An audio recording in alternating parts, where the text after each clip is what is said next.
So hello my dear friend, welcome back to our channel. तो आज की हमारी वीडियो का टॉपिक है group decision making. Decision making is one of the most important function of a manager. Decision can be taken alone or by a group. When decision is taken alone by a manager, we call it individual decision making, and when a group takes a decision, it is called group decision making.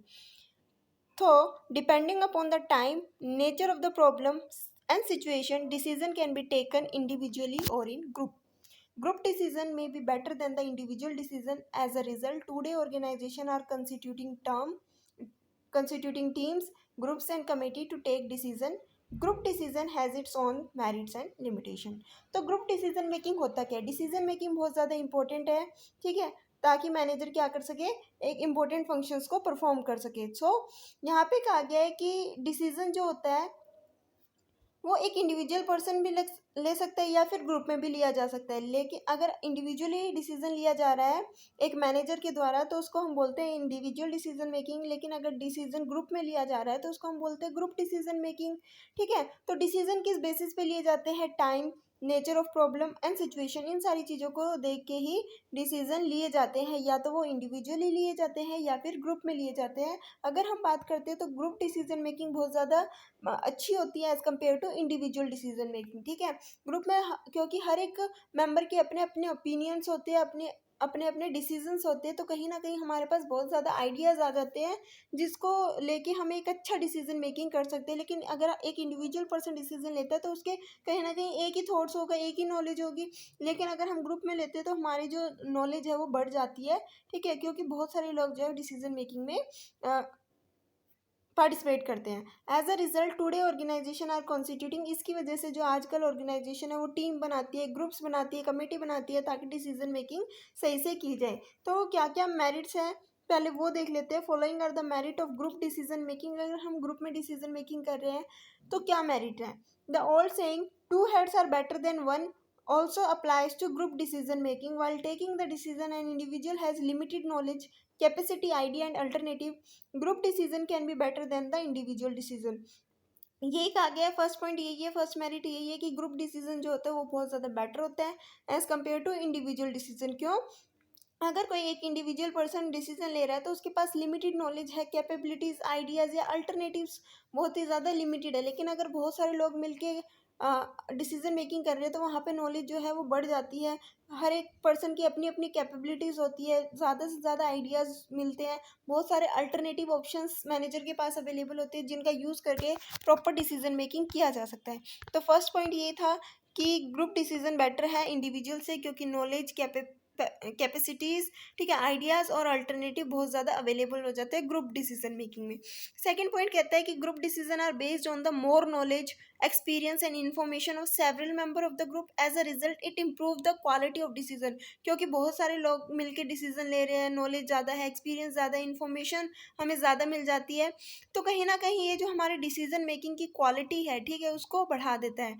At the time of decision making they take into account more alternatives. As more people are involved in the decision making process, it develops we feeling among the members which ultimately enhance the satisfaction and participation level of the member to implement the decision. कहीं ना कहीं अगर सारे लोग मिलके decision making कर रहे हैं तो कहीं ना कहीं अगर हम एक डिसीजन लेते हैं तो हर एक पर्सन क्या रहेगा, सेटिस्फाई रहेगा और उसको इम्प्लीमेंट भी करेगा। क्योंकि हर किसी पर्सन का जो है पार्टिसिपेशन है, उसको पता है कि क्या रीज़न है कि ये डिसीजन मेकिंग की गई, हर एक ने जो है वो पार्टिसिपेट किया होता है।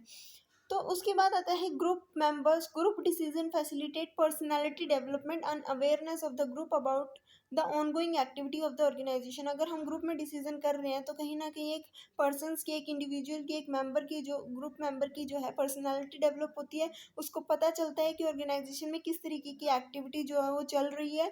It also expose them to the constant existing in the organization. As a result, they work to implement the decision wholeheartedly in order to achieve the group as well as organisational goal. कहीं ना कहीं उनको ये पता चलता है कि क्या प्रॉब्लम जो है ऑर्गेनाइजेशन में एग्जिस्ट करती है और जो डिसीजन इम्प्लीमेंट किया जाएगा उसको वो क्या करेंगे, एक्सेप्ट करेंगे, ठीक है, ताकि वो ग्रुप का या फिर ऑर्गेनाइजेशन का गोल जो है वो अचीव कर सके। तो ये कुछ पॉइंट्स है जो कि हमने पढ़े हैं। पहला यही है कि जो नॉलेज है, एक्सपीरियंस है, इन्फॉर्मेशन वो बहुत ज़्यादा होती है। उसके बाद कहा गया कि अगर हम ग्रुप में डिसीजन मेकिंग करते हैं तो डिसीजन की क्वालिटी इंप्रूव होती है, अच्छी तरीके से हम डिसीजन मेकिंग कर सकते हैं, बहुत सारे अल्टरनेटिव हमारे पास अवेलेबल होते हैं। उसके बाद कहता है कि हर एक एम्प्लॉयज़ में सेटिस्फेक्शन लेवल बढ़ेगा, ठीक है, ज़्यादा से ज़्यादा पार्टिसिपेशन होगा जब भी डिसीजन को इम्प्लीमेंट किया जाएगा। उसके बाद जो लास्ट पॉइंट, लास्ट मेरिट है, वो ये कहता है कि कहीं ना कहीं ग्रुप मेंबर्स की पर्सनालिटी डेवलप होगी, उनके बीच में उनके अंदर अवेयरनेस आएगी,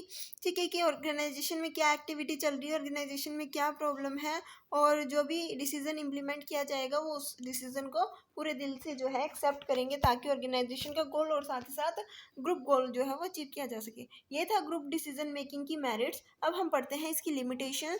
group decision are not free from their limitations, following are some of the major limitations of the group decision. It is a time consuming, यानी कि एक पर्सन डिसीजन ले रहा है तो कहीं ना कहीं वो जल्दी ले लेगा, लेकिन अगर बहुत सारे लोग मिलकर डिसीजन ले रहे हैं तो उसमें बहुत ज़्यादा टाइम लग जाता है। तो it is a time consuming, it happens due to complexity of the problem, personality difference and politics within the groups. कहीं ना कहीं क्या है, टाइम कंज्यूमिंग क्यों हो जाता है, हर किसी के अपने अपने डिफरेंस ओपिनियन होते हैं, कहीं ना कहीं नाराज़गी भी आ जाती है कि इस पर्सन का डिसीजन जो है वो एक्सेप्ट किया गया, मेरा नहीं किया गया, कॉन्फ्लिक्ट्स राइज हो जाते हैं। तो बहुत ज़्यादा जो है वो एक तरीके से लिमिटेशंस भी इसकी होती है। उसके बाद आते हैं